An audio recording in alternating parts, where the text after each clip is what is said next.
استخارہ کسے کہتے ہیں؟ استخارہ کرنے سے کیا مراد ہے؟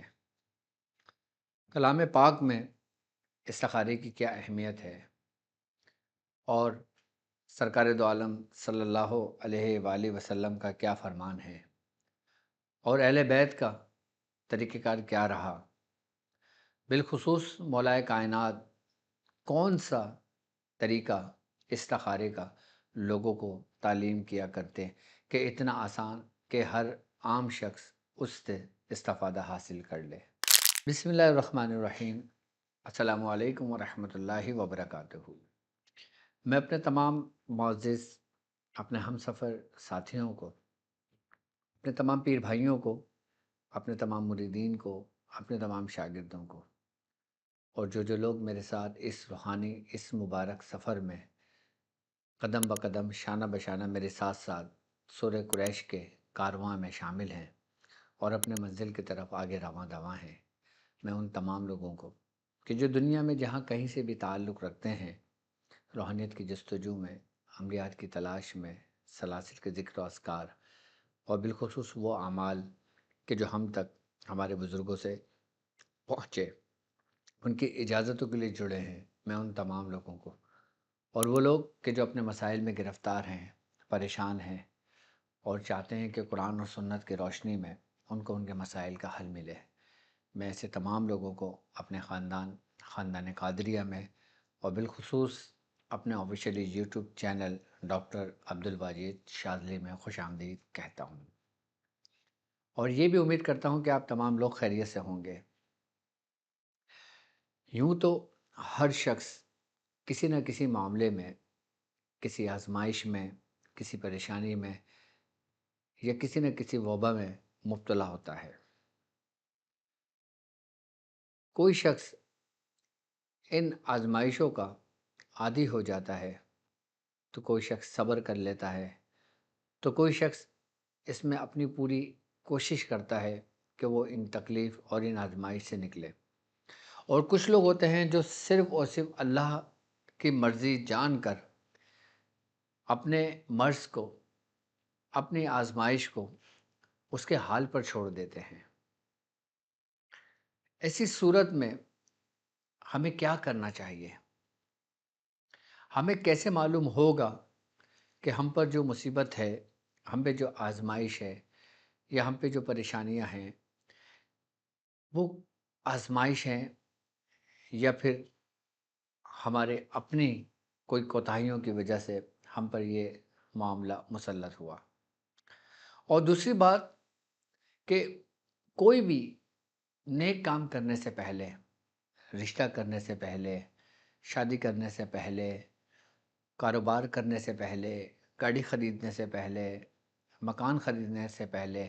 یا کوئی ایسا کام کرے بندہ کہ جس میں اس کو کسی مشورے کی ضرورت ہو، تو سب سے پہلے جس کا حق ہے اس کو اسی سے مشورہ کرنا چاہیے۔ یعنی کہ سب سے زیادہ آپ پر آپ کے رب کا حق ہے کہ جس نے آپ کو تخلیق کیا، کہ جس نے آپ کو پیدا کیا، کہ جس نے آپ کو نعمتوں سے نوازا۔ اس کے بعد جب اپنے رب سے وہ مشورہ کر لے تو پھر اپنے سب سے قریبی کہ جو اس کی بھلائی چاہتا ہو اس سے مشورہ کرے، نہ کہ ہر ایک سے کرے، نہ کہ اس سے کرے کہ جو سامنے تو اس کا اچھا ہو لیکن پیٹھ پیچھے اس کی برائیاں کرتا ہو یا اس کے لیے اچھا نہ سوچتا ہو۔ کہ جس طرح خواب کے بارے میں ہے کہ خواب بھی ہر کسی کو نہیں بتانا چاہیے، صرف اس کو بتانا چاہیے کہ جس سے وہ محبت کرتا ہے یا جس کو وہ اپنے لیے بھلائی دیکھنے والا شخص سمجھتا ہے اور وہ شخص اس کے لیے بھلائی بھی چاہتا ہے اور اس کا بہترین دوست بھی ہو، صرف اس کو خواب بتانے کا حق ہے، اس کو بتانا چاہیے۔ بالکل اسی طرح استخارے کا معاملہ ہے۔ سب سے پہلے ہم جانیں کہ استخارہ کے معنی کیا ہیں اور یہ کس طرح کیا جاتا ہے اور اہل بیت کس طرح کیا کرتے تھے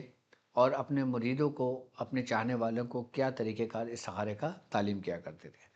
استخارے کے بیسکلی اگر دیکھا جائے تو اس کا مطلب ہے کہ مشورہ کرنا، یعنی کہ اپنے معاملات اپنے رب کے سپرد کر دینا، کہ کوئی بھی نیک کام کرنے سے پہلے اگر استخارہ کر لیا جائے تو وہ سب سے بہتر ہوتا ہے۔ اللہ تعالیٰ فرماتا ہے کہ اور تمہارا رب جو چاہتا ہے پیدا کرتا ہے، منتخب کرتا ہے، ان کے لیے کوئی اختیار نہیں۔ اور دوسری جگہ اللہ تعالیٰ رب العزت فرماتا ہے اگر وہ اللہ کے سوا باطل کی پیروی کریں تو ان کے وہ اعمال بھی ضائع ہو جاتے ہیں جو وہ کرتے ہیں، سورہ روم آیت نمبر 4 میں۔ اور ایک جگہ اللہ تعالیٰ فرماتا ہے کہ ان میں سے کچھ وہ ہیں جو اپنے عہد کو یاد کرتے ہیں اور کچھ وہ ہیں جو منتظر ہیں، سورہ مومنون آیت نمبر 71۔ یعنی کہ انسان کو چاہیے کہ جب وہ کوئی بھی کام کرے تو اپنے رب سے رجوع کرے اور نیت کرے اور اس سے مشورہ کرے۔ اس کے طریقہ کار بزرگوں نے کیا تعلیم فرمائے اس کے بارے میں بھی میں آپ کو بتاتا ہوں۔ سب سے پہلے حضرت امام صادق رضی اللہ تعالیٰ عنہ سے روایت ہے کہ آپ فرماتے ہیں کہ اللہ رب العزت فرماتا ہے میرے بندے کی بدبختی میں سے ہے کہ وہ اعمال کرے اور پھر مجھ سے استخارہ نہ کرے۔ کتنی بڑی بات آپ نے فرمائی۔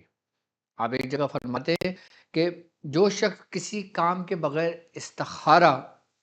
کے داخل مطلب استخارہ کیے بغیر اگر وہ کام کر لیتا ہے اور اگر اس کام میں اس کو کوئی آزمائش آتی ہے، کوئی تکلیف اس کو پہنچتی ہے تو پھر وہ ملامت نہ کرے، کہ جیسا کہ رسول خدا صلی اللہ علیہ وآلہ وسلم کا فرمان عالی شان ہے، آپ نے فرمایا کہ جس شخص نے مشورہ کیا وہ کامیاب ہو گیا۔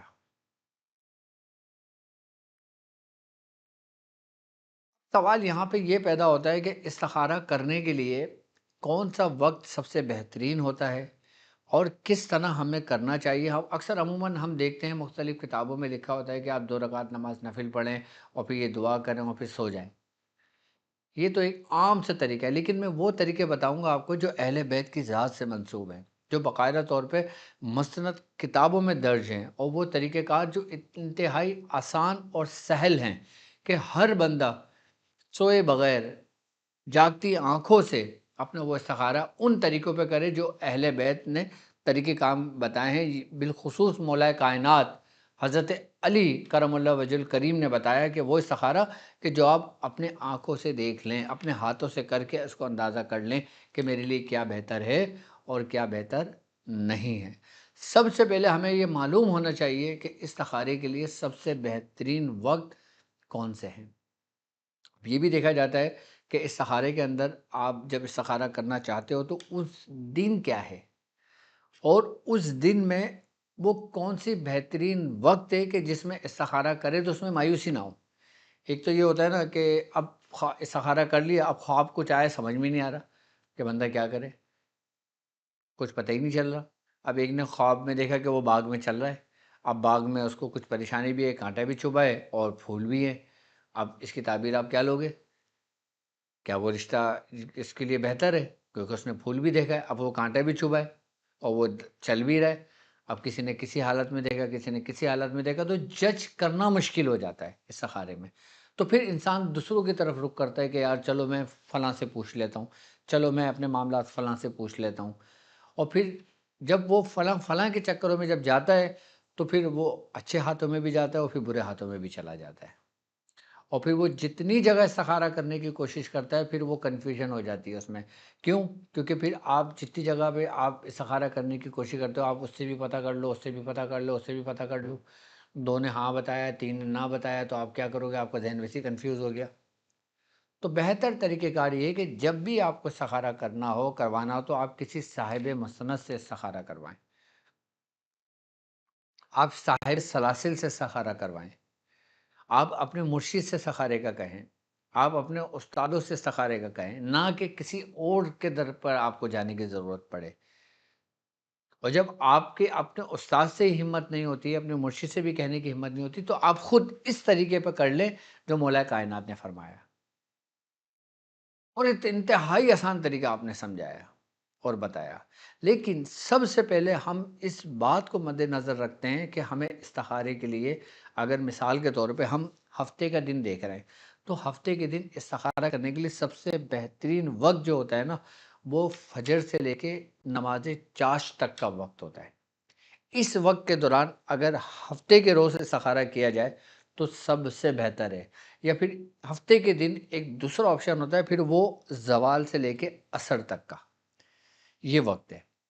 ہفتے کے دن اگر آپ استخارہ کرنا چاہتے ہیں، سب سے بہترین وقت فجر کے بعد سے لے کے نماز چاشت تک کا ہے، اور اس کے بعد پھر ظہر سے لے کے، یعنی کہ زوال کا وقت جب ختم ہو جائے، ظہر سے لے کے پھر آپ عصر تک کا وقت یہ بہترین ہے۔ رات کے وقت ہفتے کے دن استخارہ نہ کریں۔ دوسرے دن اتوار کا دن ہے۔ اتوار کے دن سب سے اچھا وقت ہوتا ہے وہ فجر سے لے کے ظہر کے درمیان، اور پھر عصر اور مغرب کے درمیان کا وقت ہے۔ اتوار کے دن اگر استخارہ کرنا چاہتے ہیں تو آپ فجر سے لے کے ظہر کے درمیان کریں، اور پھر ظہر اور عصر میں نہ کریں، پھر عصر اور مغرب میں کریں،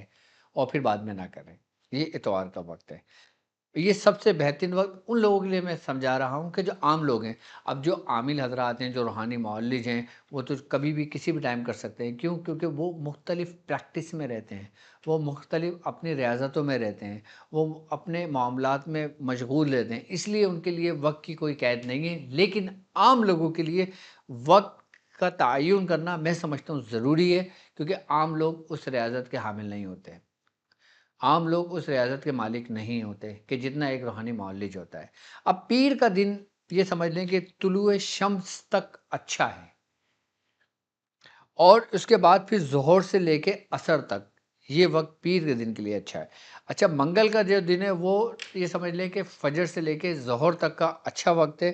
اور پھر عصر سے لے کے عشاء تک کا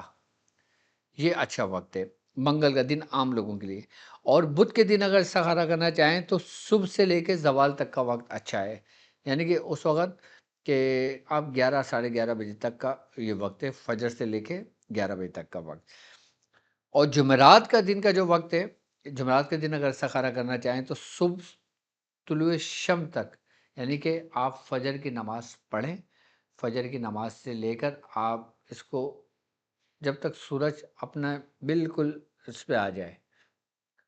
اس وقت تک، یعنی کہ اپنے عروج پر آ جائے، اور عروج پہ آنے کا وقت ہوتا ہے وقت زوال کا، یعنی کہ طلوع شمس سے لے کر زوال کے وقت کا جمعرات کا دن اچھا ہے۔ اور پھر اس کے بعد ٹھہر جائیں، اور پھر ظہر کے بعد سے لے کے عشاء تک کسی بھی وقت کر لیں۔ یاد رکھیں کہ استخارہ کسی بھی نماز یا اذان کے وقت یا اذان کے دوران نہیں کرنا چاہیے، اس بات کا بھی خیال رکھنا چاہیے۔ جمعے کا دن یہ سمجھ لیں کہ فجر کی نماز سے لے کر عصر تک کا یہ سب سے بہترین وقت ہوتا ہے۔ جمعے کے روز فجر سے لے کے عصر تک کا وقت سب سے بہترین ہوتا ہے استخارے کے لیے۔ اچھا، یہ تو ہے عام لوگوں کے لیے وہ دن کہ جن دنوں میں ان وقتوں میں اگر استخارہ کیا جائے تو واضح طور پہ ظاہر ہوگا، اور طریقہ کار سمپل ہے جو میں آپ کو سمجھاؤں گا، جو مولا کائنات کا فرمان ہے، اور پھر 2 3 طریقے میں آپ کو سمجھاؤں گا استخارہ کرنے کے عام لوگوں کے لیے، تاکہ لوگ اپنے مسائل خود بھی ڈھونڈنا شروع کریں۔ اب جب استخارے کے اندر جو بھی معاملات آئیں، پھر وہ ہماری ویڈیو کے ذریعے یا ہمارے رابطہ کر کے اپنے مسائل کا حل جان سکتے ہیں آسانی کے ساتھ۔ یہاں تک کہ سفینہ نجات المسائل کے الحمدللہ ہمارے 2 سیزن کمپلیٹ ہو چکے ہیں، جس میں ایک سیزن کے اندر 50 ایپیسوڈ اور دوسرے سیزن میں 50 ایپیسوڈ، یعنی کہ 100 ایپیسوڈ وہ موجود ہیں کہ جس میں آپ کے 100 مسائل اور ان کا حل موجود ہے۔ یقیناً آپ نے جس قسم کے لیے استخارہ کیا ہوگا، یقیناً کوئی نہ کوئی جس مقصد کے لیے کیا ہوگا، وہ مقصد آپ کو میری ویڈیوز کے اندر یا میرے لیکچر کے اندر آپ کو آسانی کے ساتھ اس کا حل مل جائے گا۔ اور اگر آپ کو حل نہ ملے تو سورہ قریش کی مدد سے آپ اپنے مسائل کے حل تک پہنچیں۔ لیکن سب سے پہلے آپ استخارے کی حقیقت کو سمجھ لیں کہ بعض اوقات ہم استخارہ کرنے میں ہم مایوس کیوں ہو جاتے ہیں، کیونکہ ہم اس وقت میں نہیں کرتے جو وقت ہونا چاہیے، ہم اس سمے نہیں کرتے، اس وقت نہیں کرتے، اور پھر کرنے کے دوران پھر ہمیں کچھ مسائل کا سامنا آ جاتا ہے، تو جس کی وجہ سے ہمیں کچھ سمجھ نہیں آتا۔ یاد رکھیں جب بھی استخارہ کرنے کی کوشش کریں تو جو میں نے عام لوگوں کے لیے وقت بتایا ہے، اس وقت کا تعین کریں، اپنے آپ کو پاک صاف رکھیں، اپنے جسم کو صاف رکھیں، اور اس کے بعد اپنے آگے کی طرف استخارے کی طرف بڑھیں۔ اب میں وہ طریقہ کار سمجھاتا ہوں جو مولا کائنات حضرت علی کرم اللہ وجہ الکریم کا طریقہ کار ہے، اور اس طریقہ کار کو ایک بزرگ سید محمد علوی سہروردی، ایک بہت بڑے بزرگ گزرے ہیں، آپ نے اپنی کتاب میں اس کا باقاعدہ طور پر واضح ذکر کیا ہے کہ مولا کائنات اس طرح لوگوں کو استخارے کی تعلیم دیا کرتے تھے۔ اچھا، کرنا طریقہ کار یہ کہ اب جیسے مثال کے طور پہ آپ نے یہ دیکھنا ہے کہ یہ گھر میں نے خریدنا ہے۔ اب یہ گھر میں خریدوں یا نہیں خریدوں، یہ میرے لیے بہتر ہے یا یہ میرے لیے بہتر نہیں ہے، یعنی کہ ہاں اور نہ کا جواب آپ کو چاہیے۔ اب آپ کو چاہیے کہ آپ دو پرچیاں لیں اور دو پرچیوں پر قلم سے ایک پر لکھیں افعل اور دوسرے پہ لکھیں لا تفعل، یعنی کہ افعل کا مطلب ہوا کہ کر اور لا تفعل کا مطلب ہوا نہ کر۔ یہ حرف بھی آپ کے سامنے اسکرین پر موجود ہیں، آپ اس کو دیکھ سکتے ہیں کہ اس طرح آپ نے افعل لکھنا ہے اور اس طرح لا تفعل لکھنا ہے۔ اگر جو لوگ نہیں لکھ سکیں تو وہ اس کو کریں یا نہ کریں یہ بھی لکھ سکتے ہیں، لیکن افضل بہتر وہی ہے جو مولا کائنات نے فرمایا کہ دو پرچیوں لیں اور دو پرچیوں میں ایک پہ لکھیں افعل اور ایک پہ لکھیں لا تفعل۔ اس کے بعد آپ نے دونوں پرچیوں کو فولڈ کر دیں، بند کر دیں، اور بند کرنے کے بعد اپنی مٹھی میں رکھیں، اور مٹھی میں رکھنے کے بعد مولا کائنات فرماتے ہیں پھر آپ یہ دعا پڑھیں۔ اب یہ دیکھیں دعا آپ کی اسکرین پر موجود ہے، اب اس کی ریکارڈنگ بھی سن لیں۔ اب یہ دیکھیں اب ریکارڈنگ چل رہی ہے، اب اس کی ریکارڈنگ بھی سنیں۔ بسم اللہ الرحمن الرحیم ما شاء اللہ کان اللہم انی استخیرک خیار من فوض الیک امرہ واسلم الیک نفسہ اللہم ان کانت لی الخیرۃ فی امری ھذا فی دینی ودنیای وعاقبۃ امری فسہلہ لی وان کان غیر ذلک فاصرفہ عنی یا ارحم الراحمین انک علی کل شیء قدیر۔ اب اس کا ترجمہ یہ بنتا ہے کہ جو اللہ چاہتا ہے وہی ہوتا ہے۔ اے اللہ میں تجھ سے اس شخص کی طرح خیر طلب کرتا ہوں جس نے اپنا معاملہ تیرے سپرد کر دیا اور اپنی جان تیرے حوالے کر دی۔ اے اللہ اگر اس کام میں میرے لیے، میرے دین، میری دنیا، میرے انجام کار میں بہتری ہے تو اسے میرے لیے آسان فرما، اور اگر اس کے علاوہ ہے تو اس سے مجھ سے پھیر دے۔ اے سب رحم کرنے والوں سے بڑھ کر رحم کرنے والے، بے شک تو ہر چیز پر قادر ہے۔ اور یہ دعا پڑھیں، اور یہ دعا کرنے کے بعد اپنے ہاتھ میں لا کے پرچی کو زمین پر چھوڑ دیں۔ جب پرچی زمین پہ گر جائے پھر آپ اپنی مرضی سے کوئی ایک پرچی اٹھا لیں، اور پھر وہ پرچی اٹھا کے پھر آپ وہ دیکھیں آپ کو جو جواب آئے گا، اس میں اگر افعل آیا تو آپ بہتری کی طرف کریں، اگر اللہ تفعل آیا تو آپ نہیں کریں۔ اچھا، اب ایک بات کو ذہن میں رکھیں، 3 دفعہ آپ نے یہ دعا پڑھنی ہے، اپنے مٹھی میں پرچی رکھے اور پھر جب پڑھ لیں اس پہ دم کریں، اور پھر دم کرنے کے بعد زمین پر چھوڑ دیں، اور چھوڑنے کے بعد پھر آپ ایک پرچی اٹھا لیں اور پھر وہ کریں جو آپ نے کرنا ہے، لیکن اس کو صرف ایک بار کیا جائے۔ آپ اس کتاب میں لکھتے ہیں کہ اس کو صرف ایک مرتبہ کیا جائے، بار بار نہ کیا جائے، صرف ایک بار آپ نے یہ استخارہ کرنا ہے اور اس پہ جو آئے اس پہ عمل پیرا ہونا ہے۔ اب چاہے آپ کو اس میں کتنا فائدہ ہو رہا ہو آپ اس کو چھوڑ دیں، اگر منع ہے آپ کو جتنا نقصان ہو رہا ہو، اور اگر آپ کے لیے اگر آپ کو ظاہری نظر آ رہا ہے کہ یار یہ میں کام کروں گا مجھے نقصان ہوگا، لیکن استخارے میں آئے کہ نہیں بہتر ہوگا، ہو سکتا ہے کہ آپ اس کو کریں، وہ وقتی جو نقصان ہو رہا ہے آپ کو، وہ نقصان آپ کا نفع میں بدل جائے۔ کیوں؟ کیونکہ اس میں جو مدد لی گئی ہے نا وہ رب کائنات سے لی گئی ہے، اس میں جو طلب دعا ہے نا وہ رب کائنات سے ہے۔ آپ نے جو طلب کیا ہے اپنے رب سے کیا ہے، اور وہ دعا جو مولا کائنات نے آپ کو تعلیم فرمائی، یہ وہ طریقہ جو آسان طریقہ ہے، جیتی جاگتی آنکھوں سے اپنے معاملات کو آسانی کے ساتھ اس سے استخارہ کر لیں۔ اچھا، جب یہ استخارہ کر لیں اور اس کے بعد جو شخص آپ کے سب سے زیادہ قریب ہو، جو آپ سے محبت رکھتا ہو، جو آپ کی بھلائی چاہتا ہو، جس کو آپ کے نہ پیسے سے غرض ہو، نہ آپ کی دولت سے غرض ہو، نہ آپ کی شہرت سے غرض ہو، نہ آپ کی کسی اور چیز سے غرض ہو، آپ اس سے مشورہ کریں اور وہ آپ کو جواب دے گا۔ پھر آپ اس جواب کو سوچیں اور جو پرچی میں آیا اس کو سوچیں، اور پھر اس کام کو سر انجام دے لیں۔ یاد رکھنا کہ مشورہ، استخارہ اور خواب کی تعبیر کسی سے پوچھنا، ان دو کاموں میں کبھی بھی اپنے دشمن سے نہ پوچھنا، جو آپ سے حسد رکھتا ہو اس سے نہ پوچھنا، جو آپ سے بغض رکھتا ہو اس سے نہ پوچھنا، یا جس پہ آپ کو شک ہو کہ یار یہ بندے کی جب یہ بندہ آتا ہے اس کی نظریں مجھے اچھی نہیں لگتی لیکن یہ میرے قریب ہے، اب اس سے بھی اس چیز کا ذکر نہ کرنا، کیونکہ بعض اوقات ان معاملات میں جو خلل آتا ہے نا وہ ان کی اپنی نگیٹو ریس کی وجہ سے بھی ہوتا ہے۔ اچھا، یہ تو استخارے کا ایک طریقہ کار وہ ہو گیا جو آپ نے تعلیم فرمایا اور میں نے آپ کو اس کی تعلیم کر دیا۔ اب دوسرا طریقہ وہ بھی حضرت امام صادق علیہ السلام سے مروی ہے۔ دوسرا طریقہ آپ کیا فرماتے ہیں کہ آپ نے ایک کام یہ کرنا ہے۔ حضرت امام جعفر صادق رضی اللہ عنہ فرماتے ہیں کہ آپ ایک تسبیح لیں، اور تسبیح کا جو استخارہ ہے یہ اہل بیت سے ہی منسوب ہے، لیکن اس کے مختلف خانوادوں میں مختلف طریقوں سے کیا جاتا ہے۔ کوئی یا شیخ عبد القادر جیلانی شیخ اللہ سے کرتا ہے، کوئی سورہ قدر سے کرتا ہے، کوئی سورہ قریش سے کرتا ہے، کوئی سورہ کوثر سے کرتا ہے۔ مختلف خانوادوں میں مختلف طریقہ کار سے کیا جاتا ہے، لیکن امام صادق رضی اللہ تعالیٰ عنہ نے جو فرمایا طریقہ، آپ فرماتے ہیں کہ انسان ایک تسبیح لے اور تسبیح کو پورے اس کے جو اس کا طریقہ کار ہے جوڑ ہے اسے وہاں سے پکڑ کے اس کو چھوڑ دے، اور اس کے بعد آپ فرماتے ہیں کہ ایک مرتبہ سورہ فاتحہ اور 10 مرتبہ سورہ قدر پڑھے، انا انزلناہ فی لیلۃ القدر۔ اس صورت کو 10 مرتبہ پڑھے اور 10 مرتبہ پڑھنے کے بعد 10 مرتبہ یہ دعا پڑھے، اللہم انی اسألک بحق الحسین و جدہ، اے اللہ میں تجھ سے حسین اور حسین کے نانا کے واسطے سے سوال کرتا ہوں، یعنی کہ اللہم انی اسألک بحق الحسین و جدہ۔ پھر 3 دفعہ پڑھنے کے بعد آپ اس تسبیح پہ غور کرنا شروع کر دیں۔ پھر آپ دیکھیں گے کہ تسبیح کس رخ گھوم رہی ہے۔ اگر سیدھی گھوم رہی ہے تو یہ آپ کے لیے مثبت ہے، اور اگر یہ ایسے گھوم رہی ہے تو یہ آپ کے لیے منفی ہے، یعنی کہ پازیٹیو اور نیگیٹو، یعنی کہ ہاں اور نہ۔